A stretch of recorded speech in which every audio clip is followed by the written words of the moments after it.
Hey y'all, it's Indigo here, back with round 2 of Grand Arena 3v3. We're in Season 8, and it's the last week, so you got this round and one more. Taking a look at the board here, you can see that my opponent's already gone, cleared off 3 zones.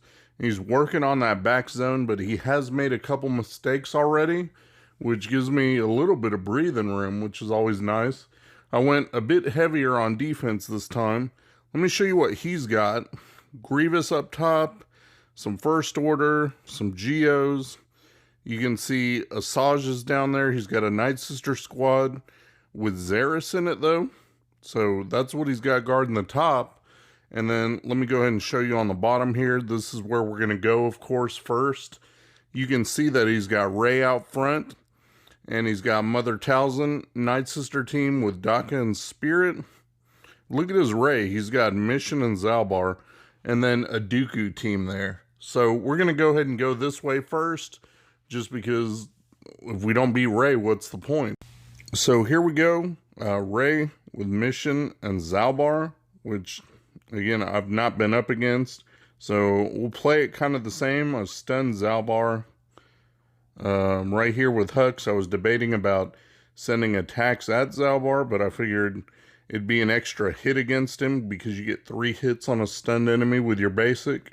So I'm trying to build up my ultimate meter. You guys should know this. You want to get your ultimate on Kylo up so that when Rey pops hers off, you can go ahead and go into your ultimate stance if you need to. Otherwise, there's a chance you could die. So I just keep feeding turns to Kylo as I'm able to. Try and do AoEs, try to do my multiple attacks on my basic. You know, I got Fracture off on Rey. That's what makes Thrawn really good, is that he gets 4 hits. So hopefully he can crit and juice up that ultimate meter. Keeping an eye on that. I'm not quite at 60 yet. But really you want to get to the level 2 or level 3. Because sometimes if you just have the one turn, you could go into your ultimate after she's in hers, and she won't do that big hit until after you come out of yours, which is, you know, unfortunate. But here she goes. She's in her ultimate stance, and I still have Hux alive, which this is important. If you guys didn't know, when she does her ultimate damage, it gets split amongst who's left. So he actually only will take half the damage here, and I stopped it. You can see that they each take half the damage, and Kylo's is 30% less because of his Galactic Legend ability. So that's why. But they each take half the damage. So I didn't need to go into my ultimate stance in order to survive that.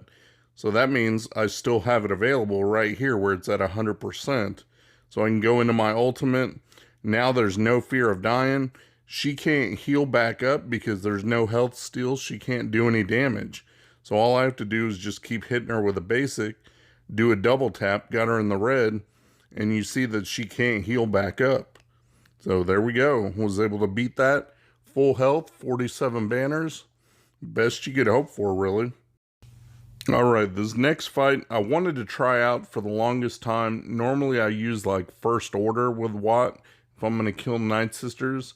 But if you guys watch videos by another YouTuber, Dylar's Twilight Tactics, anyway, he likes to use Wampa and Old Ben, and it functions basically the same. You just use Watt to put the taunting tech on your tank, and you put the weapons tech on your damage dealer. I think this works better than the First Order one. If you ever go up against teams that have Acolyte where you need the AoE damage, I don't have to worry about that here, but Wampa does have a nice big AoE, so he can get the job done. Here you see that Old Ben's my tank. He's only Relic 3 though. So I've got Relic 3 Old Ben, and I think a Relic 4 Wampa. They both have just B mods left over, nothing fancy.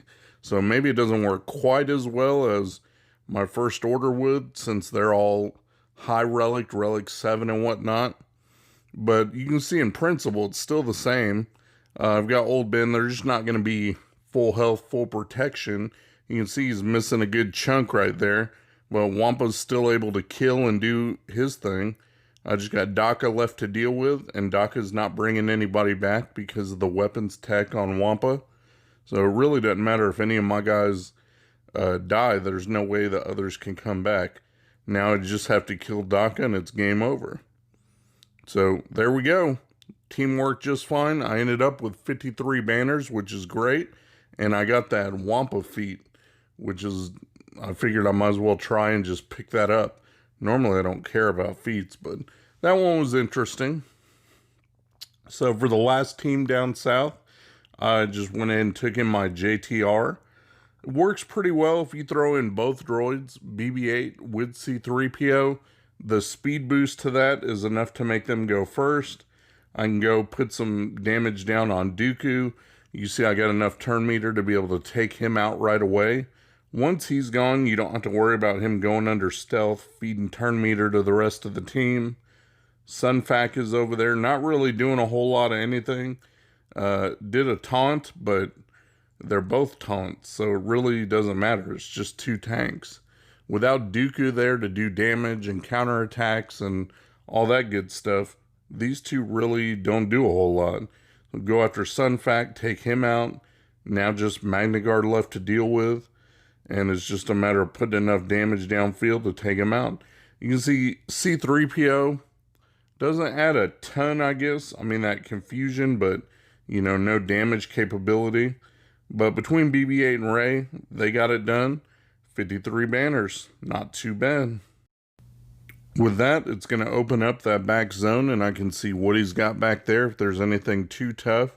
And it looks like just some standard squads, you know. He doesn't have anything too terribly rough back there.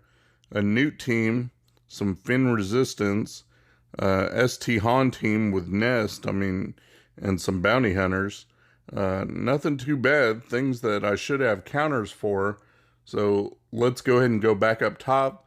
These teams are the tougher ones, so we're going to take them out and get to ships and see what he's got back there too. So that's what we're going to work on. Let's get into those.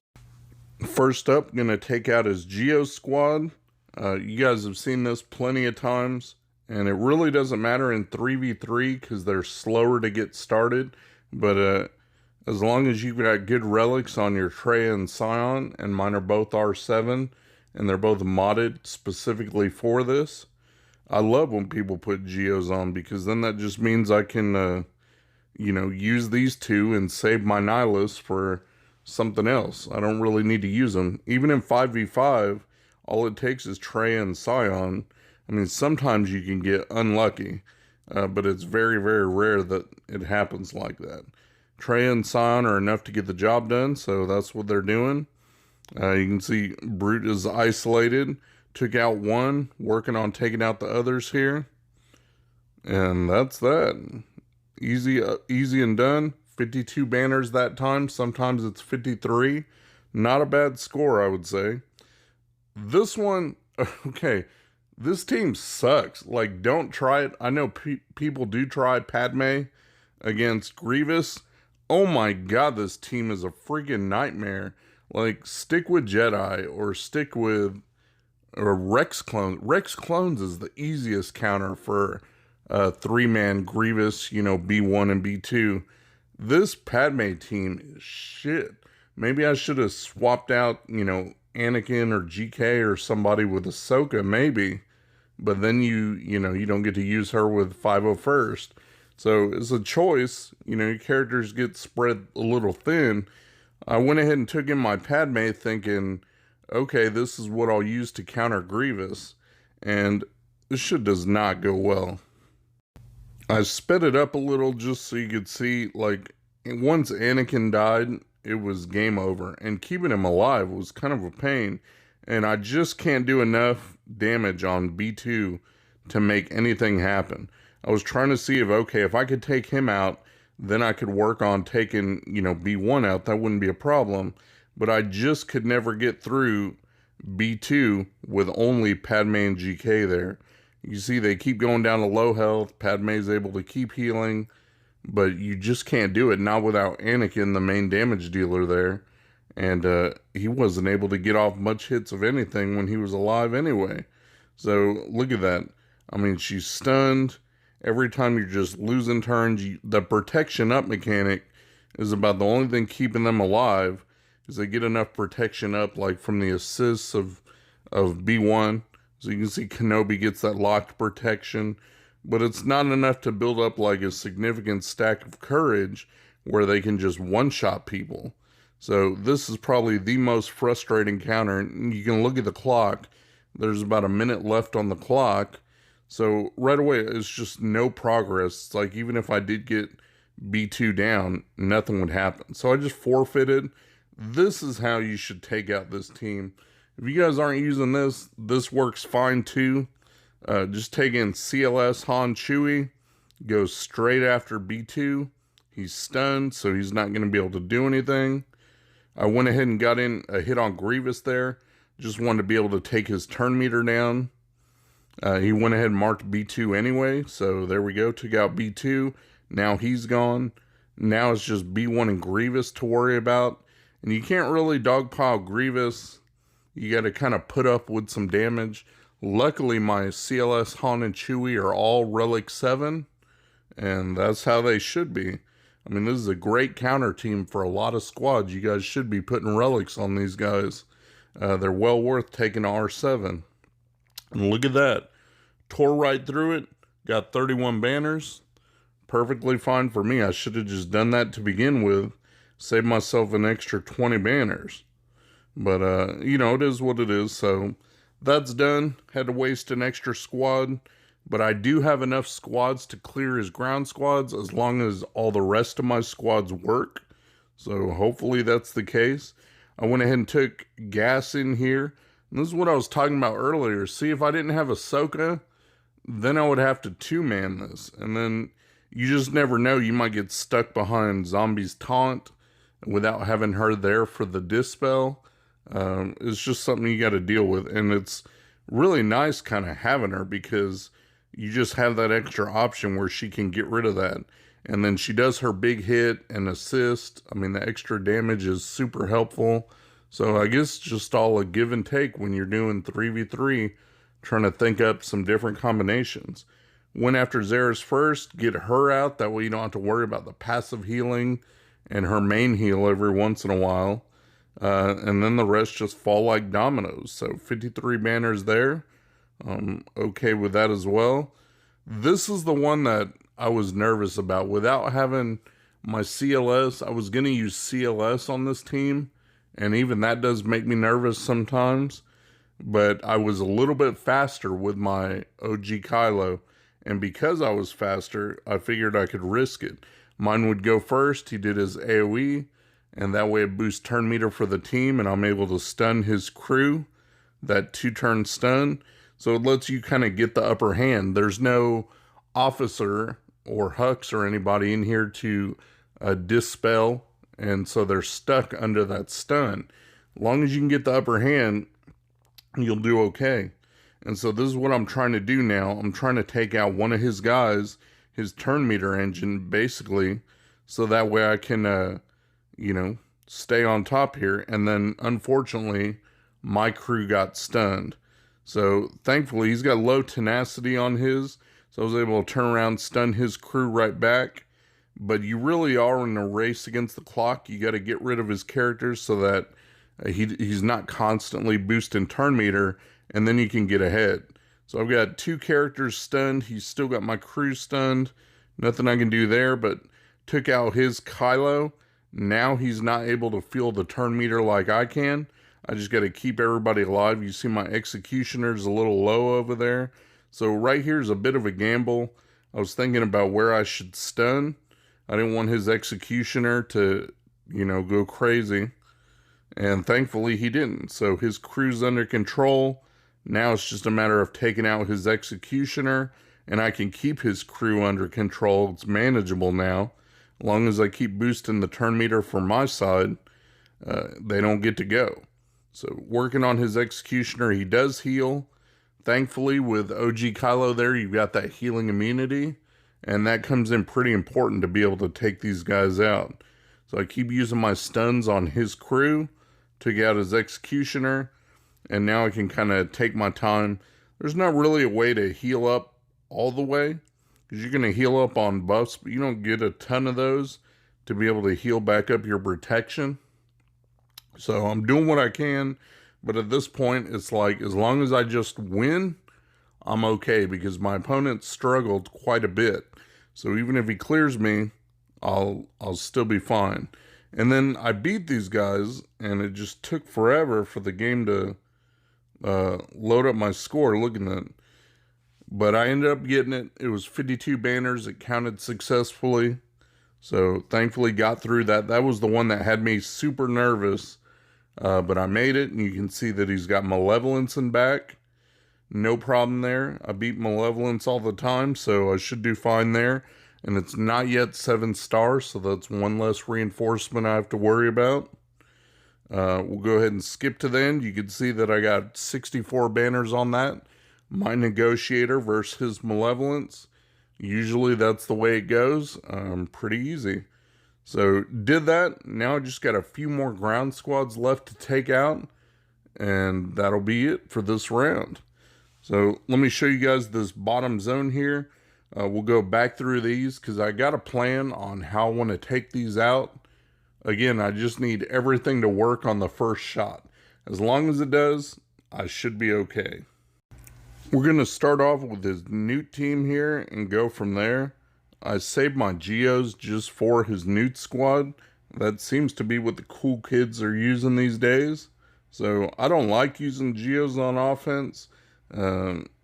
Too busy with all the mechanics and assists and everything they do. I personally like putting them on defense just to make my opponent burn his Triumvirate, because most people need to burn all 3 and use their Nihilus. But instead, you know, if your opponent puts down Nute a lot, Geos are pretty good at taking them out, just because even when you pay the extortion, they still get to do their assist attacks and basically get a free attack anyway. So it's fine. It works great for this team, especially in 3v3, because you get to bring 4 to the party, get that little extra bonus. So you can see I took out Droideka first. That way I don't have to worry about some random big hit taking somebody out. You still do got to watch out for Django, because he's got the burning, and then he's got that rocket, and that rocket can one-hit KO somebody if he's got decent relics and damage. So I'm working on taking him out now. You can see I got him down into the red. I was thinking about taking Nute out, and right here I got the big hit from Spy, so we'll go ahead and use that, get rid of one of Nute's lives. And now I can go back to working on Django. Took him out. Now everybody just has to die one more time, and that'll be the end of them. So keep working on Django, pay the extortion, still get a free attack in. And there we go. He's gone. Now it's just Nute left to deal with, and he did that something there. I don't know. Everybody lost some health or whatever. Not perfect.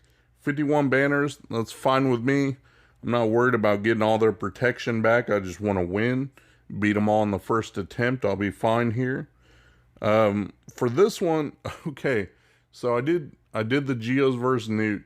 I told you all my teams have to work on the first shot, and since I was one team behind now, because my plans didn't go perfect, I had to use Nest. So Nest will work against bounty hunters, but for this, I wanted to give her the best shot possible, so that means putting in Cure Lead and putting in Hermit Yoda for the Cure Lead ability, and then the Master's Training buff, and the fact that you get the extra heals and the bit of protection that Hermit Yoda can provide. My Nest is not slow and tenacious. It's very fast with potency, which is fine if you're using her in certain squads in 5v5. Kind of sucks for 3v3, so I'm switching that back. I'll be going slow and tenacious from here on out, because I don't like having her be able to get stunned like that and then just being taken out of commission. So it works fine. Dengar sucks because he puts tenacity down on Nest, and then any debuffs are going to land no matter what. So you got to kind of deal with that. But there is enough time if you have a decent Nest, and I have Relic 7. She does plenty of damage, so she should be able to ramp up enough damage to take these guys out in time. And you see that she just keeps counterattacking. The stuns, unfortunately, you know, make her lose a turn, and it's a waste. So it's something you got to deal with. But thankfully, again, Cure Lead, she gains back protection. So I have that working for me. I didn't want to send just Nest solo, and you can do that. If your Nest is strong enough and modded properly, you can send in just Nest, especially if they don't use Dengar to throw in a tenacity down. You don't have to worry about stuns. You can see that her damage is ramping up, and just the counterattacks are lighting them up. Took out Boba there, and there was one hit on Dengar and gone. So I won that, and that's all I needed to do. Here, his leftover resistance squad, I just went ahead and sent in some Jedi, and I figured Bastila lead with Shaak Ti and then Ezra. And Ezra is only gear 12, but I figured between the two of them, you know, I can maybe keep him hidden and keep him healed up with Shaak Ti, and then he starts off with that bonus protection. But I do like that he's got the double tap on the attacks, and that he can call assist, and that he can get rid of buffs. So all good things that he provides helps get rid of the taunt on these guys, because they can all taunt, actually. They're all 3 tanks. So maybe it's meant to be a timeout or something like that. I just got to do enough damage to take somebody out and keep working on them. So that's what I'm trying to do. I'm using the ability blocks from Bastila to try to make it so that they can't taunt or heal or do whatever their specials do. I don't want to have to mess with that. So I just want to make sure and keep them ability blocked, and then all they can do is basic. So that's what I'm trying to do. Get Ezra in there for some big hits, you know, whenever he can. Right now, I'm working on taking out the lead, get him out of the picture, and I don't have to worry about any possible stuns. Just because he has that, he's got the heals that you got to worry about. So I don't want him doing that. Shaak Ti is Relic 7, Bastila is Relic 5, and I mentioned Ezra's Gear 12. So that should be enough damage. I can see how this team could definitely time out if you don't have the good characters left. But thankfully, these guys all hit pretty hard. I was able to take out Finn. Once he's gone, I can go work on Poe. Try and get him out of there. Put Ezra under stealth. That way he'll stay alive. I don't want them going after Ezra just because he's the weakest one of the bunch. But you can see how they bounce taunt back and forth, being tanks, you know. So I want to be able to focus on who I want. And that's another good reason that Shaak Ti is really good here. Just being able to strip buffs on basic is nice. You don't have to wait for a special or anything. But both Bastila and Ezra have abilities that will also strip buffs. So this is a good team for this. It just takes a minute to work them down. So you can see I did that. Now I'm just working on Holdo. She really doesn't get to do much of anything. I think they all still have their protection up that they start with. So they're pretty good there. Just doing as much damage as I can. I threw it on auto just because it's going to go faster. I'm sure I could maybe play it better, but auto does fine. I just need to do as much damage as I can as fast as I can. Just grind her down. So there we go. Did it and still got my 54 banners. Pretty pleased with that. And then the last squad that I got to worry about, got this Stormtrooper Han team, tank team with L3, and then he's got Nest in there. Only a Gear 11 Stormtrooper Han though, which is odd because Gear 11 in a Relic world is not very good. So I've got Relic Bounty Hunters. I got R5 Bosk, R5 Boba, R7 Jango. Shouldn't be a problem for them. The only issue is Nest, getting a good hit at the right time on Nest. You can see Han went down without any trouble. Now I just got L3 and Nest both to worry about. It's just a matter of getting the right hits at the right time. So we've got Jango's burning to deal with. I've got plenty of healing under Bosk lead. Trying to get hits in where I can on Nest. You know, try and get her down a little bit to be manageable. And I was thinking about, should I try to get a good hit on Nest? Should I try and just go all out on L3? Not really meaning to use my bounty hunters against a squad like this. It just worked out that way, I guess. Because I used my Wampa against Nightsisters, which is where these guys usually shine. But I did have them. I mean, they're good characters, good abilities, high relics. So they should be able to do okay. There went L3. Here goes Nest. You got to worry about the counterattacks, but they're strong enough to be able to handle it for a minute. I was able to get some burning down. Check this out. The contract went off. Watch this. Boom. One hit right there. I didn't have to worry about lining up anything. So I was able to take out Nest with the bounty hunters, and that was that. Look at my opponent. He's got one squad left. It was the EP squad with a Darkside Bastila and Malik there. So he's stuck on that. He tried a couple times and couldn't get through, and I cleaned his board. Not the most efficient, but 24-34 against his 21-17. I'll take it. A win's a win. So that's it for round 2. We'll see you guys in the 3rd round. I have no idea what I'm going to do. It doesn't really matter for Kyber or anything. So, I don't know. Maybe we'll have some fun. Catch you guys next time.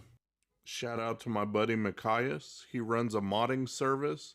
He'll go through, make sure you got the right squad compositions and the right mods on the right characters. Give your account a real nice tune-up. I'll put the link to his Discord in my description. Go ahead and check him out. Tell him Indigo sent you.